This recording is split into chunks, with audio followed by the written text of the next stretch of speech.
Good morning to all of you. ITF inverse trigonometric functions में कल हमने principal values के बारे में पढ़ा था। एक मैं टेबल दोबारा बनाता हूं जिसमें रेंज जो कि हम प्रिंसिपल वैल्यूज बोल रहे थे उसके साथ साथ मैं डोमेन भी लिखता हूं, क्योंकि आपके जो क्वेश्चंस होंगे उसमें काफी बार वो डोमेन भी पूछ लेता है। तो आप सबसे पहले तो ये टेबल याद रखोगे, एक फंक्शन जिसको कि इनवर्स फंक्शन आप लिखोगे यहाँ पे, एक आप लिखोगे डोमेन और एक आप लिखोगे रेंज। रेंज जिसको कि आप प्रिंसिपल वैल्यूज भी बोल रहे थे। ऐसे आपने 3 कॉलम बनाने हैं। पहला जो फंक्शन है वो साइन इनवर्स एक्स का है, क्योंकि डोमेन फाइंड करने के लिए आपको एक कंडीशन याद होनी चाहिए। आपको ये पता है कि साइन की वैल्यू -1 से 1 के बीच में लाई करती है, तो वही साइन इनवर्स एक्स का इनपुट है। जो ट्रिग्नोमेट्रिक आउटपुट था वो इनवर्स ट्रिग्नोमेट्री का इनपुट है। तो वहां पे साइन एक्स का आउटपुट -1 से 1 था, तो यहाँ पे साइन इनवर्स एक्स का इनपुट है -1 से 1।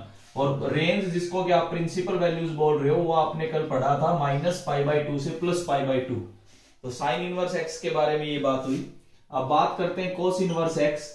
कोस इनवर्स एक्स में भी डोमेन सेम है, -1 से 1, क्योंकि कोस एक्स की वैल्यू -1 से 1 लाई करती है। और इसकी रेंज आपने कल प्रिंसिपल वैल्यूज के बारे में पढ़ा था, वो है 0 से π।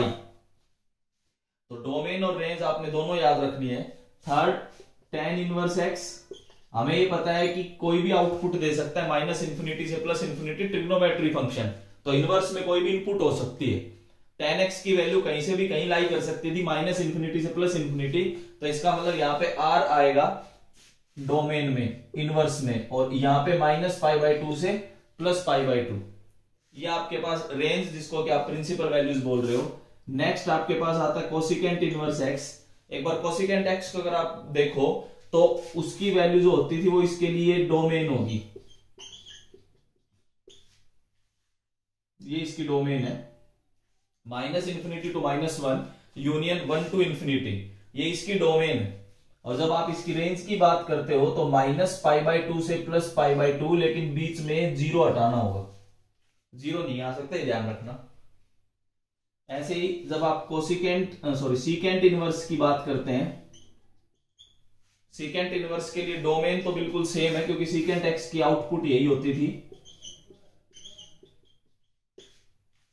ये इसकी डोमेन है। और अगर आप रेंज की बात करते हो तो कोस वाली जो रेंज है उसमें से π/2 हम हटा रहे थे। ये आपकी सीकेंट इनवर्स एक्स की रेंज है। एक और बचता है cot inverse x. Real numbers तो इसकी डोमेन होगी, और रेंज आप लिखते थे 0 से π। तो ये टेबल आपने याद रखनी है। कई बार क्वेश्चन क्या कहता है कि फाइंड द डोमेन, कई बार कहता है फाइंड द प्रिंसिपल वैल्यू। तो मैं दोनों टाइप के क्वेश्चन अभी आपको समझा रहा हूं, फाइंड द डोमेन या फाइंड द प्रिंसिपल वैल्यूज। अलग अलग 6 केस हैं आपके आगे, 6 इनवर्स ट्रिग्नोमेट्री फंक्शन है। इस टेबल को जरूर याद रखना है, तभी इस चैप्टर में आप कुछ कर पाओगे। इस टेबल के अलावा देखो, इस टेबल के बेसिस पे तो पहला एक पार्ट खत्म होगा, दूसरे पार्ट में हम आइडेंटिटीज पे जाएंगे। तो आइडेंटिटीज की बात तो बाद में समझेंगे, पहले हम टेबल के हेल्प से डोमेन और प्रिंसिपल वैल्यूज को समझेंगे कि डोमेन और प्रिंसिपल वैल्यूज किस तरीके से फाइंड की जाती हैं। जिस बच्चे को लाइव क्लास में बोर्ड क्लियर है, साउंड क्लियर है, बात समझ आ रही है, प्लीज रेज योर हैंड ताकि हम क्वेश्चन शुरू करें। कोई नेटवर्क इश्यू नहीं हो।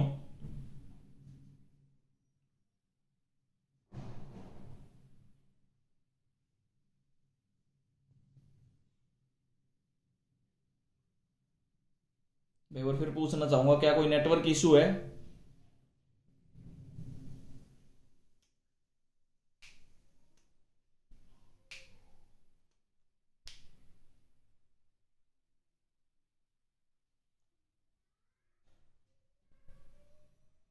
क्या किसी को कुछ पूछना है? कोई नेटवर्क इश्यू हो?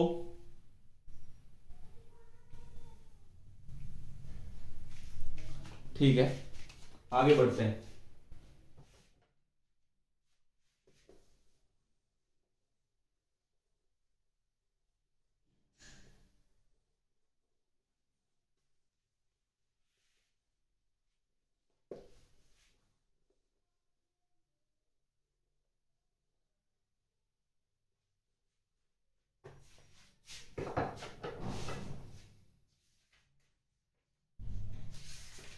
टेबल आप याद रखोगे तो इस हिसाब से देखिए क्वेश्चंस कैसे करने हैं, किस टाइप से क्वेश्चंस पूछे जाते हैं। एक दो क्वेश्चंस मैं डिस्कस करता हूं। जैसे पहला क्वेश्चन ये आया, find the domain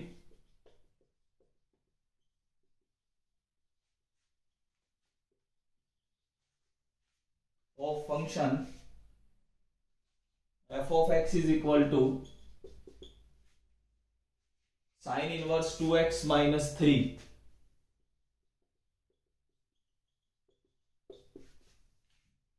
Find the domain of the function f of x is equal to sin inverse 2x minus 3. इसका सॉल्यूशन देखिए, जब आपके पास ये फंक्शन गिवन है sin इनवर्स 2x minus 3, आपने डोमेन की बात करनी है। डोमेन का मतलब अभी अभी समझाया था कि इसकी अगर आप डोमेन की बात करें, domain of sine inverse x हमें पता है, या साइन इनवर्स में थीटा की बात कर लूं तो इसकी डोमेन हमें पता है -1 से और 1। इसका मतलब -1 से लेके थीटा कहां तक रहेगा, 1 तक रहेगा। अब इसमें थीटा की जगह ये 2x minus 3 है। ये वैल्यू आपने यहां पे डाल दी। हमें तो ये पता है कि साइन इनवर्स थीटा के लिए जो डोमेन है वो है -1 से 1, तो इसका मतलब थीटा की वैल्यू -1 से 1 के बीच लाई करती है। तो इसका मतलब 2x minus 3 की वैल्यू आपके पास -1 से 1 के बीच लाई करती है। अब मैं क्या करूंगा, 3 ऐड करता हूं। अगर आप 3 ऐड करते हो तो -1 + 3, 2x - 3 + 3 और 1 + 3। इनइक्वालिटीज को सॉल्व कर रहा हूं, इससे ये कैंसिल। आपके पास आएगा 2 से लेके 2x की वैल्यू 4 तक डिवाइड बाई 2, 1 से लेके x की वैल्यू 2 तक। तो आपके पास ये रिक्वायर्ड आंसर है। ये आपके पास आंसर आ गया डोमेन फाइंड करने के लिए। उसने पूछा था कि इस फंक्शन की डोमेन बताइए, तो हमें ये पता है कि साइन इनवर्स थीटा की डोमेन -1 से 1 लाई करती है। तो इसका मतलब थीटा की वैल्यू -1 से 1 के बीच में है। डोमेन का मतलब तो यहाँ पे इनपुट है, अब इनपुट मतलब थीटा है यहाँ पे, तो थीटा की वैल्यू -1 से 1 के बीच में लाई करती है, इंक्लूडिंग -1 एंड +1। अब थीटा की जगह हमने रिप्लेस कर दिया 2x - 3। तो अगर 2x - 3 रिप्लेस कर दिया तो हमारे पास ये आ गया कि 2x - 3 की वैल्यू -1 से 1 के बीच में लाई करेगी।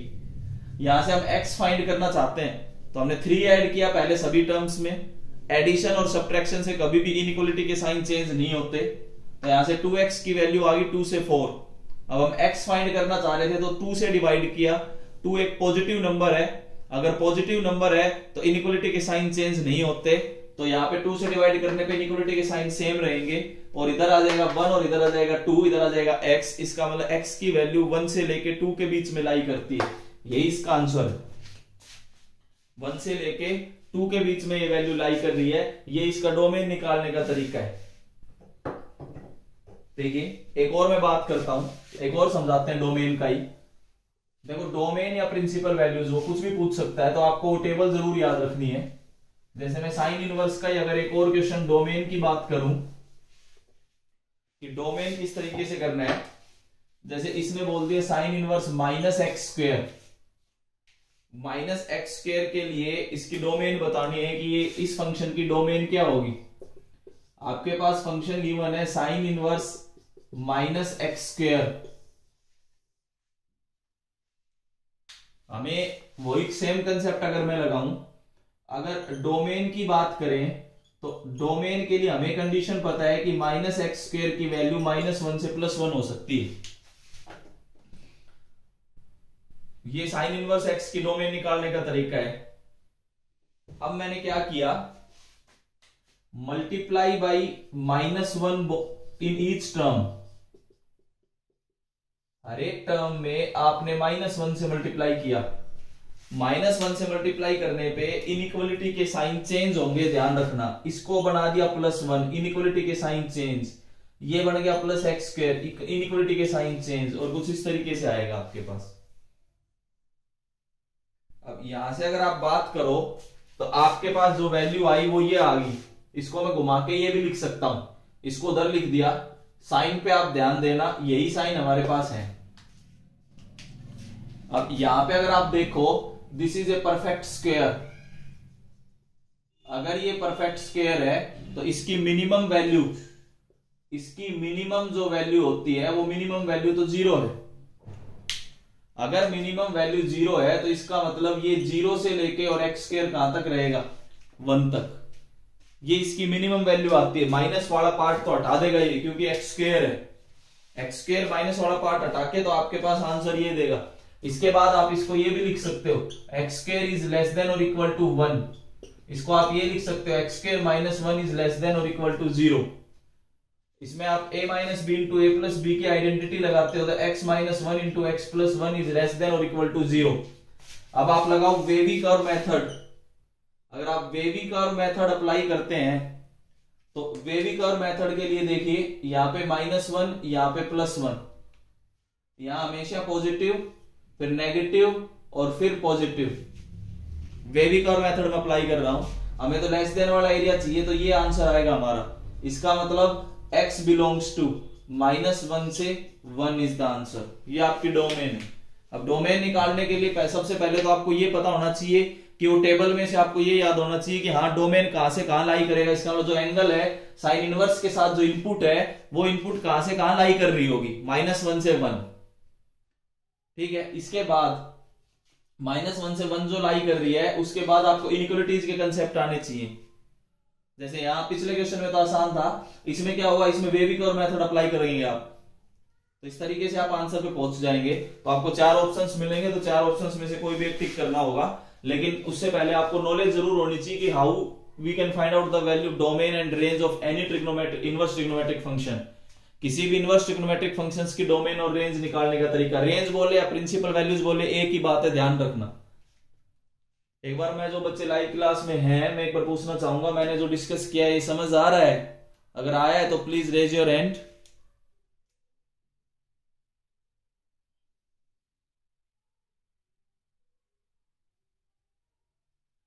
वेरी गुड, ठीक है, आगे बढ़ते हैं। देखिए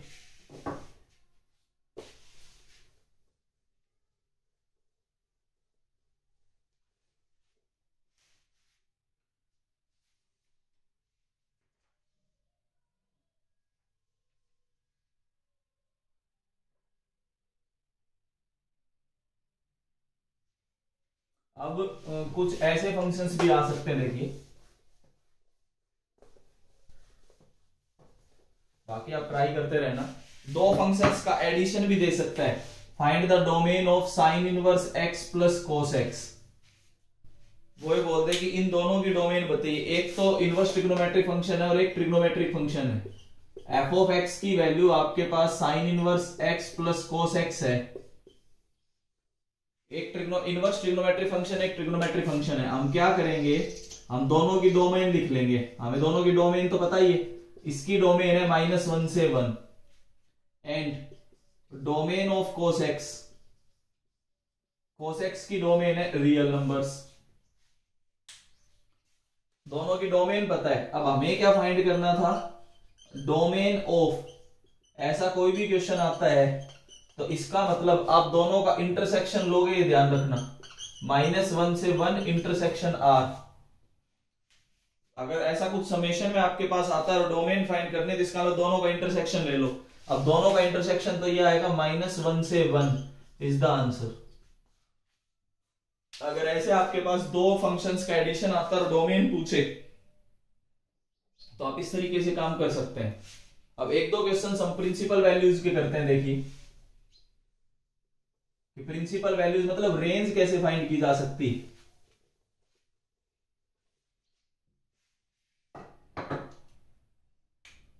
जैसे कि find the principal value of, principal value find करनी है साइन इनवर्स -1/√2। इसकी प्रिंसिपल वैल्यूज आपने फाइंड करनी है कि साइन इनवर्स -1/√2 की प्रिंसिपल वैल्यूज कैसे फाइंड करोगे। देखिए आपके पास f ऑफ x है साइन इनवर्स -1/√2। थोड़ा सा ध्यान से समझना, ये जो वैल्यू है -1/√2, अगर मैं इसकी वैल्यू फाइंड करना चाहूं साइन माइनस पाई बाई 4, अगर आप साइन माइनस पाई बाई 4 की वैल्यू फाइंड करना चाहो तो minus sine pi by 4, trigonometry में चेंज एंड चेंज फॉर्मूले में आपने पढ़ा होगा कि माइनस बाहर आ जाता है। अब माइनस साइन पाई बाई 4 का मतलब ये है कि माइनस 1/√2, यही सेम चीज है।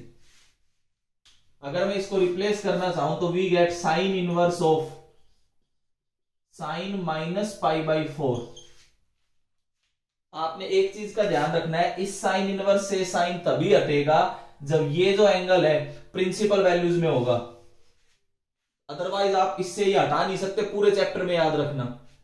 अब माइनस पाई बाई 2 से लेके और माइनस पाई बाई 4 जो है वो प्लस पाई बाई 2 के बीच में लाई करता है। इसका मतलब क्लियर है कि माइनस पाई बाई 4 लाइज या इज इन प्रिंसिपल वैल्यू, कि माइनस पाई बाई 4 जो है वो किसमें, प्रिंसिपल वैल्यू में है। अगर प्रिंसिपल वैल्यू में है तो डायरेक्ट साइन इनवर्स से साइन कैंसिल होगा, लेकिन कब होगा, जब ये किसमें हो, प्रिंसिपल वैल्यू में, तो ये आपके पास आंसर देगा। लेकिन इस चीज का ध्यान रखना कि वो प्रिंसिपल वैल्यूज में होना जरूरी है। ऐसा नहीं है कि आप बिना प्रिंसिपल वैल्यूज की इसको हटा दो। अगर हमें पता है कि हाँ minus pi by 4 principal values में है तो साइन इनवर्स से साइन हट जाएगा, अदरवाइज ये नहीं हटेगा। अगर ऐसा कुछ आता है तो फिर क्वेश्चंस कैसे हो सकते हैं, अगर ऐसा कुछ आता है तो आपको प्रिंसिपल वैल्यूज में बनाना पड़ेगा उसको।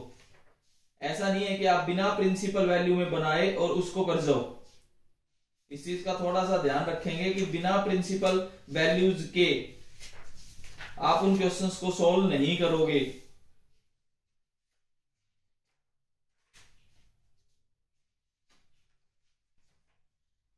फटाफट आप नोट भी साथ साथ जरूर थोड़ा बहुत नोट्स बनाते चलेंगे। अगला क्वेश्चन देखते हैं।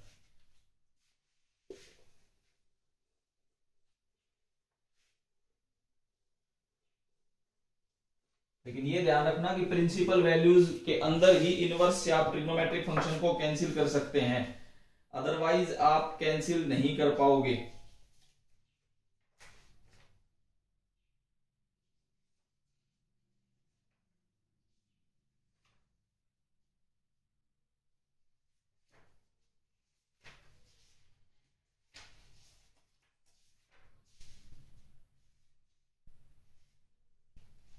देखिए, जैसे मैं एक क्वेश्चन कराता हूं आपको, find the principal value of f of x is equal to tan inverse, एक क्वेश्चन इन्होंने दिया है,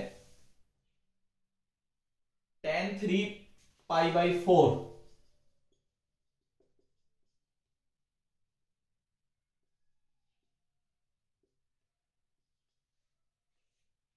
tan inverse tan 3 pi by 4, इसको आप समझेंगे। अब हमारे पास जो भी फंक्शन है f of x is equal to tan inverse tan 3 pi by 4। अगर आप 3 पाई बाई 4 की बात करें, 3 pi by 4 not in principal values,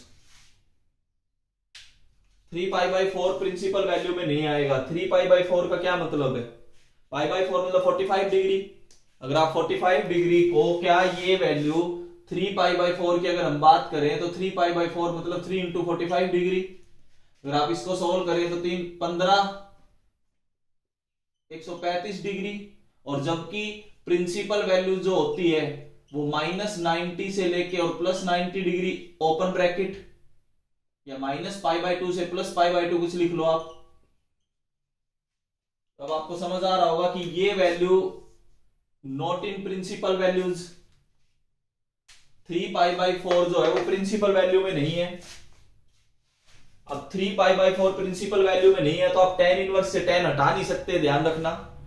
पूरे चैप्टर में ये बात याद रखना, ये तभी कैंसिल होगा जब आगे जो वैल्यू लिखी है अगर वो वैल्यू प्रिंसिपल वैल्यूज में है तो ये tan इनवर्स से tan कैंसिल होगा, साइन इनवर्स से साइन कैंसिल होगा, कोस इनवर्स से कोस कैंसिल होगा। अदरवाइज आप इसको डायरेक्ट नहीं लिख सकते। इसका मतलब ये है कि this is not equal to 3 pi by 4। कभी आप डायरेक्ट आंसर लिख दोगे क्या है 3 पाई बाई 4 के इक्वल होगा, नहीं, गलत है ये। 3π/4 तो प्रिंसिपल वैल्यूज का पार्ट ही नहीं है। और मैं आपको पहले दिन ही कल ही समझा रहा था कि प्रिंसिपल वैल्यू का रोल क्या है। प्रिंसिपल वैल्यू अगर आप नहीं कंसीडर करोगे तो फंक्शन ही नहीं होगा, फिर एक इनपुट के लिए एक से ज्यादा आउटपुट दे बैठोगे। तो याद रखना कि हमें केवल तभी हटाना है जब ये प्रिंसिपल वैल्यूज की बात हो। अब इसको सोल्व कैसे करें, बात आती है कि सोल्व करने का तरीका क्या होगा। फिर देखिए सोल्व करने का तरीका ये होगा, हम थोड़ा सा चेंज अनचेंज आइडेंटिटी पे जाएंगे। tan 3π/4, tan 3π/4 को आप ऐसा लिख सकते हैं tan ऑफ पाई माइनस π/4। इसको सोल्व करोगे तो 3π/4 ही आएगा। अब tan पाई माइनस π/4 होता है माइनस tan π/4। थोड़ा बहुत आपको ट्रिग्नोमेट्री का यूज करना होगा, नहीं तो आप क्वेश्चंस को कर नहीं पाओगे। ये minus tan π/4 change unchange identities में लगाता चल रहा हूं। अब माइनस tan π/4 को मैं इधर रिप्लेस करूंगा, देखो कैसे। tan 3π/4 की जगह अब मेरे पास आ गया f of x is equal to tan inverse tan minus tan π/4। ये हमने यहाँ पे साइड में दिखा रखा है चेंज अनचेंज आइडेंटिटी से। अब माइनस का क्या करें, माइनस का भी आपको चेंज अनचेंज में आपने ये भी पढ़ा होगा कि माइनस अंदर आ जाता है एंगल में tan के साथ। ये सारा ट्रिग्नोमेट्री का यूज होगा। देखो विदाउट ट्रिग्नोमेट्री आप इनवर्स ट्रिग्नोमेट्री नहीं कर पाओगे। तो किसी बच्चे को अगर ट्रिग्नोमेट्री में डाउट है तो पहले ट्रिग्नोमेट्री रिवाइज कर ले, जो +1 में आपने पढ़ा है, खासकर चेंज अनचेंज आइडेंटिटीज कि किस तरीके से किसको चेंज किया जा सकता है। अब आप इसको ध्यान से देखो, हमने 3π/4 की जगह माइनस π/4 लिख दिया। कैसे, उस साइड में समझाया हुआ है, चेंज अनचेंज आइडेंटिटी से है। अब 3π/4 को तो पाई माइनस π/4 लिख सकते हैं। अब पाई माइनस π/4 मतलब 180 minus theta, tan 180 minus theta minus tan theta होता है चेंज अनचेंज आइडेंटिटी पे। तो माइनस tan π/4। अब माइनस को हम अंदर भी लिख सकते हैं साइन और tan के केस में, तो हमने इस माइनस को अंदर लिख दिया। अब अगर हम बात करें, अब ये जो माइनस π/4 आपको नजर आ रहा है, ये minus π/4 is in principal value. आप देख सकते हैं प्रिंसिपल वैल्यू माइनस 90 से प्लस 90 होती है, तो माइनस 45 डिग्री है, तो प्रिंसिपल वैल्यू में है। अगर ये प्रिंसिपल वैल्यू में है तो ये इसको कैंसिल कर देगा। कब कैंसिल कर रहा है, जब ये किस में हो, प्रिंसिपल वैल्यू में हो। तो इसका आंसर जो आएगा वो माइनस π/4 आएगा, ये ध्यान रखना। इसका आंसर 3π/4 नहीं आएगा, इसका आंसर माइनस π/4 आएगा। तो प्रिंसिपल वैल्यूज में बनाना अब आपका काम है। आप इसको प्रिंसिपल वैल्यूज में बनाने के बाद ही आप इनवर्स ट्रिग्नोमेट्री से आप ट्रिग्नोमेट्री फंक्शन को कैंसिल कर सकते हैं। मैंने इस एग्जांपल में समझाने की कोशिश की है कि डायरेक्ट कोई भी बच्चा इसको कैंसिल करके 3π/4 ना लिखे, नहीं तो आंसर गलत। 3π/4 भी आपको ऑप्शन मिलेगा, लेकिन आंसर इसका आएगा माइनस π/4। आपने केवल और केवल इतना याद रखना है कि प्रिंसिपल वैल्यूज में आप अपने एंगल को बनाओगे तभी tan इनवर्स से tan खत्म होगा, अदरवाइज tan इनवर्स से tan खत्म नहीं होगा। जिस बच्चे को एक बार लाइव क्लास में कंसेप्ट समझ आया, प्लीज रेज योर हैंड।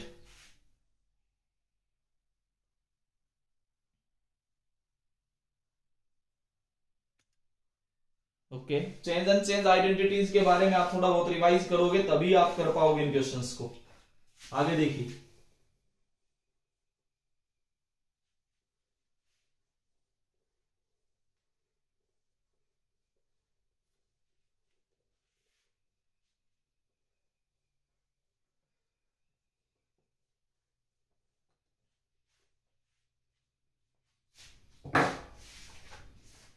कुछ और क्वेश्चंस डिस्कस करते हैं। जैसे कि इस टाइप के भी क्वेश्चंस आ सकते हैं, कैसे let x y z belongs to -1 से 1 बी सच दैट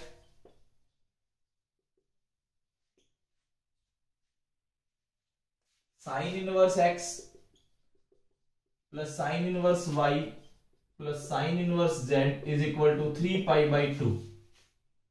ऐसा उसने समेशन दिया। फाइंड द वैल्यू ऑफ,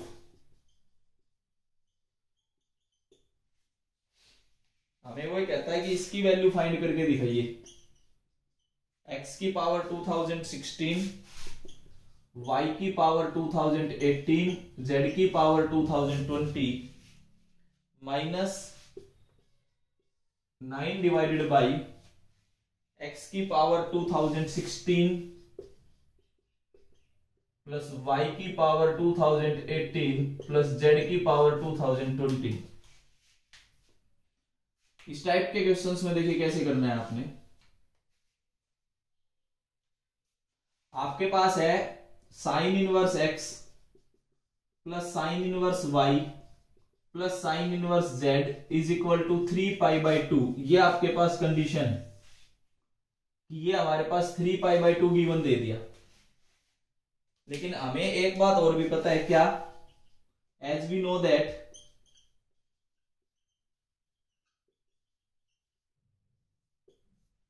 हमें ये पता है कि साइन इनवर्स x की वैल्यू प्लस π/2 या उससे छोटी रहेगी। माइनस π/2 से प्लस π/2 चलती है। साइन इनवर्स x, ये आपने पढ़ा है। साइन इनवर्स y की वैल्यू भी आपने पढ़ी है, प्लस π/2 या उससे छोटी रहेगी। साइन इनवर्स z की वैल्यू भी आपने पढ़ी है, प्लस π/2 या उससे छोटी रहेगी। अगर मैं तीनों को जोड़ दूं, इन तीनों कंडीशंस को अगर मैं ऐड करूं, तो देखिए अगर मैं तीनों कंडीशंस को ऐड कर देता हूं,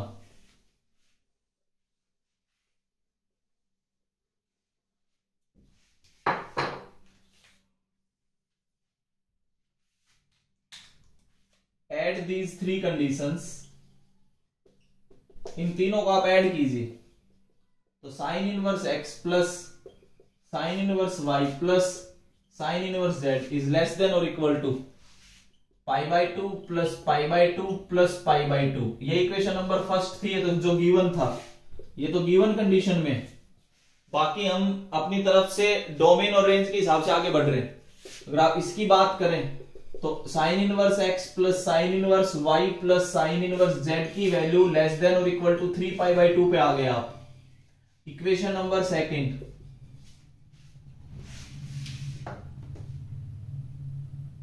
इक्वेशन नंबर फर्स्ट और इक्वेशन नंबर सेकंड को अगर आप देखें तो from equation first and second we get, आपके पास डायरेक्ट एक ही कंडीशन आएगी। क्या? ये दोनों वैलिड तभी हैं जब आप साइन इनवर्स x को π/2 ले लो, साइन इनवर्स y को भी π/2 ले लो, एंड साइन इनवर्स z को भी आप क्या ले लो? π/2। तभी ये दोनों कंडीशन सेटिस्फाई होंगी। एक जो गिवन है वो भी सेटिस्फाई हो जाएगी, एक जो प्रिंसिपल वैल्यूज वाली कंडीशन है वो भी सेटिस्फाई होगी। ये दोनों कंडीशंस तभी सेटिस्फाई होंगी जब आप साइन इनवर्स x को भी π/2 लो, साइन इनवर्स y को भी π/2 लो और साइन इनवर्स z को भी π/2 लो, तो आप इस कंडीशन को भी सेटिस्फाई कर जाओगे, इसको भी सेटिस्फाई कर जाओगे। अगर ऐसा लिया तो इसका मतलब x को आपने 1 लिया, इसका मतलब y को भी आप 1 लोगे और इसका मतलब z को भी आप 1 लोगे।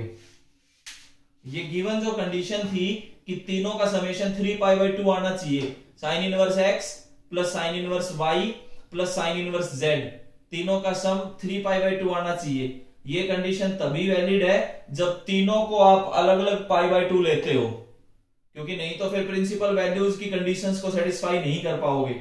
अगर तीनों की ही वैल्यूज अगर π/2 लेते हो तो इसका मतलब x की वैल्यू भी आप 1 ले रहे हो, y की वैल्यू भी आप 1 ले रहे हो और z की वैल्यूज भी आप 1 ले रहे हो। तो पहले तो ये चीज क्लियर होनी चाहिए कि हाँ हमें π/2 या उससे छोटी वैल्यू लेनी होती है। तो इसके हिसाब से हमें पता लग गया कि ये वैल्यूज 1 1 और 1 है। अब तीनों ही वैल्यूज अगर 1 1 और 1 है तो इसके बाद जो फाइंड करना था उसमें कुछ नहीं करना, x y और z की जगह आप 1 रख दो। नाउ आपके पास ये फाइंड करने के लिए था y की पावर 2018 z की power 2020 minus 9 divided by x की पावर 2016 y की पावर 2018 और z की पावर 2020। तीनों की वैल्यू 1 है, 1 plus 1 plus 1 minus 9 divided by 1 plus 1 plus 1। इसका मतलब 3 divided by 3 minus 9 divided by 3, 3 minus 3, answer आएगा 0। तो आपने प्रिंसिपल वैल्यूज के हिसाब से सोचना होगा कि अगर तीनों का समेशन 3π/2 देता है तो इसका मतलब आप इसके अलावा कोई कंडीशन ले ही नहीं सकते। π/2 के अलावा आपके पास कोई कंडीशन नहीं आ सकती, ये ध्यान रखना। इसी हिसाब से आप +3π/2 के लिए था, अगर वो -3π/2 दे देता तो मैं तीनों को -π/2 कंसीडर कर लेता, ये ध्यान रखना। जैसे प्लस के लिए था ऐसे ही आप माइनस के लिए कर सकते हैं। देखिए इस टाइप के क्वेश्चंस आप ट्राई कर लेना। आगे बढ़ते हैं।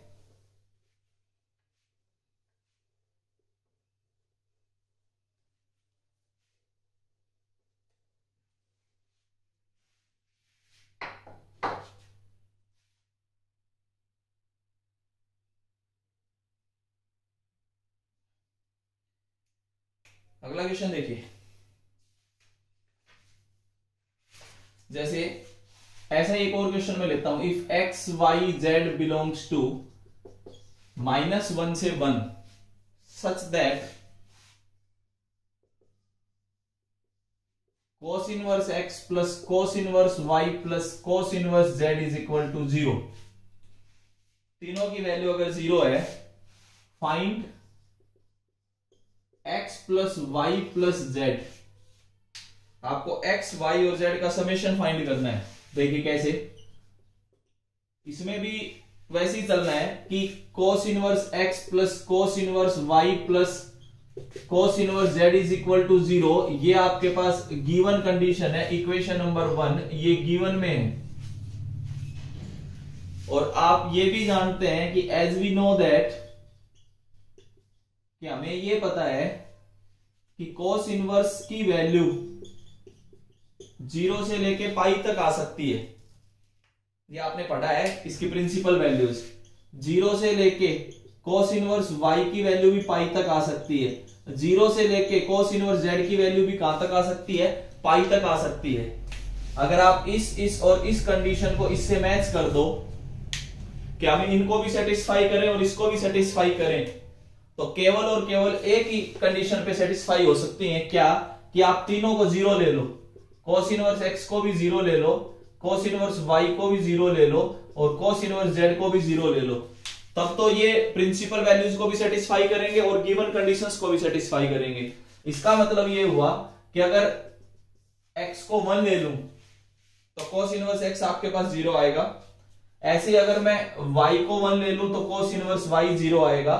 इसी तरीके से अगर मैं z को 1 ले लूं तो cos इनवर्स z भी क्या आएगा आपके पास, 0। तो ये आपने ये लिख के दिखाने कि प्रिंसिपल वैल्यूज हमें पता है कि cos इनवर्स की 0 से पाई के बीच में लाई करती है।